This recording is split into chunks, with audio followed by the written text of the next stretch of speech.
Hi, Sean. I've got to say, I love the hairstyle. Tell us about this choice for Fight Week. It's kind of happened. I wanted to do it. I think we had talked about doing it for my debut actually, but I wanted to get a couple wins in UFC and then make a statement. Be kind of get a couple wins in before we did it. But about 2 weeks ago, we decided to do it. Well, it certainly looks good, and it's definitely a statement. Look, you have been making a statement in the UFC so far, and you said that you want a viral knockout, a knockout that's going to go viral against Eddie Wineland. What does that look like? Talk us through how the perfect finish will look for you. Yeah, last time I said those exact words on the viral knockout, I ended up knocking out David Nuzzo in spectacular fashion. In my opinion, it's a little biased, but one of the sweetest knockouts ever. And I feel like this is going to be a perfect matchup for something like that to come about. What makes this such a perfect matchup for you? You've said that previously, you said it earlier this week, that it's the perfect opponent for you to showcase what you do. Why is that? Hands are low. He's a brawler. He's not going to come out there and try to lay on me. The cage is small. He's probably going to try to get started right away, try to be aggressive, and it's kind of what Jose Quinones tried, and it didn't work for him. So whether he comes forward and pushes the action, he'll get knocked out, or if he lets me push him backwards, he'll get knocked out. So it just works out perfect. You mentioned the smaller cage. Have you had a chance to get into the apex, into the cage, and just get a feel for that different size? I mean, I know you've experienced it yourself before Contender Series, but have you had another little walk around and got familiar with it again?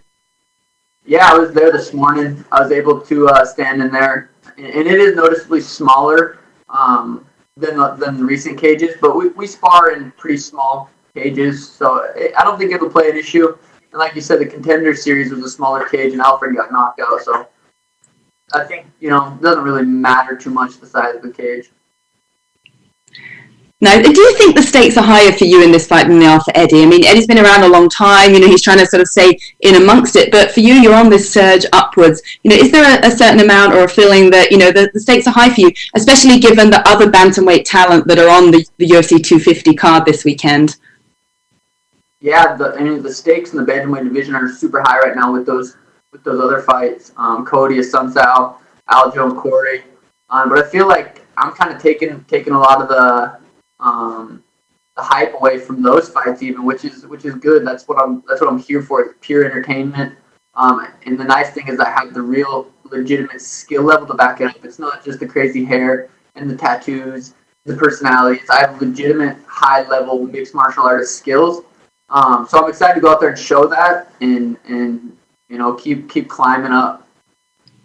And what will a win here do for you in terms of climbing up? What sort of opponent do you think it gets you next? Have you allowed yourself to think ahead a little bit as to what name you might call out if you get that opportunity on the mic afterwards? I'm pretty good about keeping focused on the fight I have ahead of me, especially with Eddie.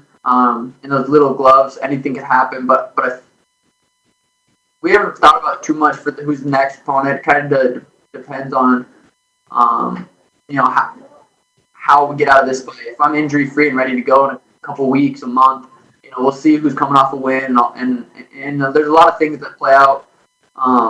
If Fight Island happens, then we can start looking at other opponents not inside the United States. So right now, you're pretty limited. But I think it doesn't really matter who I fight next. It's going to be a big fight. It's going to be exciting. People are going to want to watch.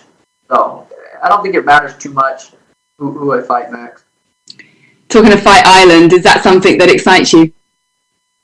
It kind of depends where it's at. If it's somewhere where it's going to be super hot and just not comfortable and I have an option, I don't know. It would be kind of hard to turn it down just to do it once. Fight Island is going to be legendary. It's hard to turn down fights in Vegas, though, if they continue to do them here. 4-hour drive, having a vehicle. They put us in a nice hotel this time, and it's hard to beat. Well, your stock and your confidence is growing all the time. We love the confidence. It's infectious. What message do you want to give to your fans that will be tuning in to watch you? Yeah, just tune in. That's it. That's all you got to do is tune in, and it's going to be exciting. We look forward to it. Best of luck. Thank you very much. And we'll take our next questions from Agnian Georgiev with Max Sports Bulgaria. Hello, Sean. In 2017, you made 4 fights, 2 of them in UFC. and in the next 2.5 years you fought just twice. How tough was for a young talent like you just to train and not being able to fight because of the surgery and the suspensions, and how you motivate yourself during that time to stay focused in trainings? Kind of hard to hear the question. Could you repeat? I got most of it, just like the end of it. Okay, I was asking, in the last 2.5 years, you've got just 2 fights. For a young talent like you, was it tough just to train without fights because of the problems with the surgery and the suspensions, and how you motivate yourself to do only the trainings? It wasn't hard to continue to train for a while there. Right after the news that I wasn't able to fight, it was definitely a little depressing, and it wasn't like I was getting up in the morning excited to go to the gym. I did stay pretty consistent shortly after, but a couple weeks after, I was back to, okay, I'm going to fight again. I know that 100%. I'm going to eventually fight again, and I don't want it to get there and me look back and wish I had trained and taken advantage of all this time to get better. And that was my mindset for probably 95% of the whole 2 years. And I did have 2 surgeries within those 2 years, and I think those 2 surgeries helped me become the athlete that I was, the full potential of the athlete I could become. I think that's a huge part of why I'm so successful, is how athletic I am. And I had some injuries that wasn't allowing me to be that athlete. And then I really upped my jiu-jitsu, my diet, my discipline, and everything within those 2 years. So I really look back and think of that as a positive experience rather than a negative experience. One last for me. What was your New Year resolution? You started very impressively in 2020, but what are your plans for this year? Yeah, I'd like to get out of this fight just like last fight, healthy, and fight in a couple months, couple weeks. It doesn't matter. It depends how healthy I get out of this fight. I'm in such good shape right now. If I can go in there and get an earlier first round knockout and have no injuries, I don't see why I can't fight in a couple months. So maybe fight 2 more times this year would be ideal. Thank you, Sean. Good luck. Thank you. We'll take our next questions from Roman Modrowski with ESPN. Hi, Sean. Hey, I want to get your thoughts on how you see the Sandhagen-Sterling fight unfolding, and I want to see what your prediction for that one is. Yeah, when it's that high level of MMA, it's hard to predict. Both those guys are such high level bantamweights that it really could go either way. In the smaller cage, I think that gives Aljo a little bit of it benefits him a little more. But I think Corey's footwork's gonna. It's so hard to say, but I do see Corey winning. I think he's just a little bit better on the feet. He's gonna be able to move around and hit, not get hit. We have similar styles in that sense, so I think he'll be able to get the job done. But I wouldn't be surprised if Aljo gets it done. Okay, thank you. And we will take our next question from Alistair Bishop with MMA Republic. Sugar Sean, how are you, sir? Good, how are you? Fantastic, man. I just wanted to ask you, we've recently just seen a picture emerge of you in phenomenal physical shape. And the question that came straight to mind is, you're obviously a taller guy, way taller than the average bantamweight. Do you see a future at bantamweight, like a long future, or would you eventually consider featherweight as you get a bit bigger in size? My mindset right now is I want to become champ and I want to defend the belt and I want to be the best bantamweight ever before I move up to featherweight. But it's hard to say, in the next 5 years I could put on too much weight just naturally and have to make that move up. I want to make an intelligent decision. I don't want to get stuck in the mindset of I have to be the best bantamweight ever, because if I have to go up to featherweight, I have to. But right now I want to get that belt and defend it. And seeing that sort of shape that you're in, what is your weight cut been like? Yeah, the weight cuts, I think I'm just like a pound heavier this camp than I was last weight cut, which was 3 months ago, and that weight cut went perfect. So I'm right on track, and it should come off pretty easy. And is there anything specific that you change quite drastically in a fight week as opposed to your normal life? No, this camp went just like last camp. I didn't spar as much, but with not sparring as much, I'm coming into this last fight. I think I said I was like 95% healthy. Couple little stingers from sparring. I don't have anything. I'm pretty much 100% going into this fight. So I didn't spar as much, but I'm more healthy. And I'll take that any day. And the last one from me, Sean. We heard Chase Cooper before. You mentioned time on the contender series. Do you think that mentally gives you a slight advantage as to know what to expect in the Apex, having gone through the contender series? I don't know. It might affect some people. I don't see it. We're all fighters. He's a vet. I feel like a vet. I've had over 30 fights since I was 16 years old. I've fought in cages. I've fought in rings. I've fought in all different. I don't think it matters. We're both gonna show up and fight, and I don't think the size of the cage is gonna really play a difference too much. Fantastic, thank you, and all the best. A lot of South Africa will be tuning to watch you fight, and good luck, man. Thank you, I appreciate it. And we will take our last set of questions from Rodney Edgar with Cageside Press. Hey, what's up? I know we're running out of time here, so I'll just keep it brief. So you talked about lack of sparring, man. Tell me a little bit more about that. Is this something that's new to your training camps? And if so, why take that approach? I wouldn't consider it a lack of sparring. I don't know I guess what's the definition of the lack? It sounds like almost like a negative thing. It wasn't. Like I said, I'd rather spar a little bit less and be more healthy than spar. It's a mental thing for a lot of people. Sparring, like, did I spar? Did I go hard? I just had a full training camp 3 months ago and literally didn't get out of shape.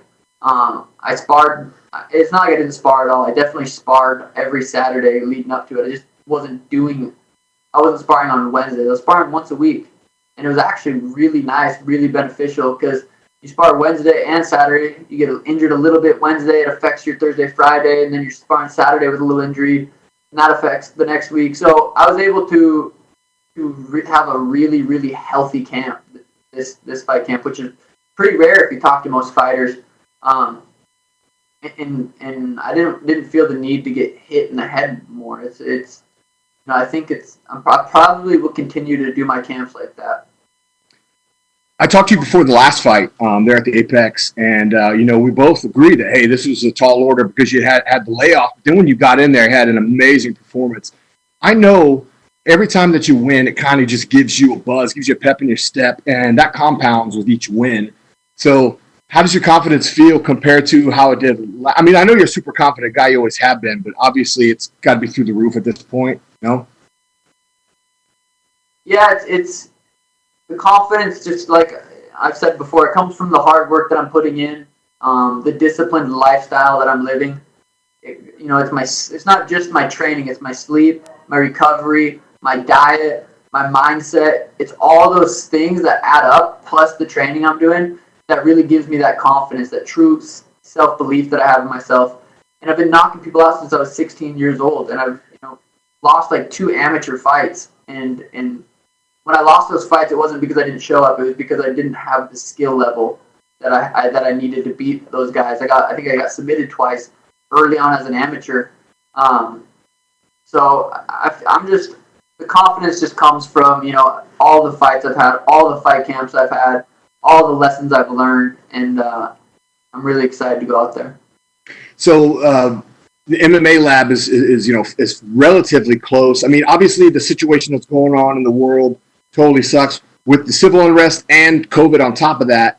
But for those of us who are on the West Coast, in a way, who either fight or who cover the sport, we kind of lucked out in a sense that we're so close to the hub. So what was the transition like from, did you guys fly out here? Did you drive? When did you get here, et cetera? Yeah, my training camp, the lab did close down for a little bit, but Tim has his gym, who's my head coach. So we just had practice at his place. We invited a couple people, and it was super. It was actually really nice. It was a good camp, and then the lab had smaller classes eventually towards the end of camp, so we were able to go there. We drove in on Monday morning and got set up. So we usually come Sunday, Monday before fight week, just a day or two early, get situated, and it's been good. Fight week's been good. Everything's pretty much went perfect. one more real quick before you get out of here. So, I have to ask all Contender Series alum. You're one of the OG Contender Series guys because you fought in that sweat box over there at the Ultimate Fighter gym. Are you a little bit jealous when you see what these guys are getting nowadays, or do you go, you know what, I'm an OG, so it kind of gives me a little chip on my shoulder? Yeah, I mean, unless I get asked about it, like now, I literally don't think about it. It doesn't come up too much, but I guess it was pretty cool to be able to fight in a different place than they have them now. It was pretty OG. I think looking back at when I'm all done, when it's all said and done, it'll be, I'll be a legend of the Contender Series. Thank you, sir. Thank you so much, Sean. That is all the time we had for you, sir. Awesome. Thank you, guys.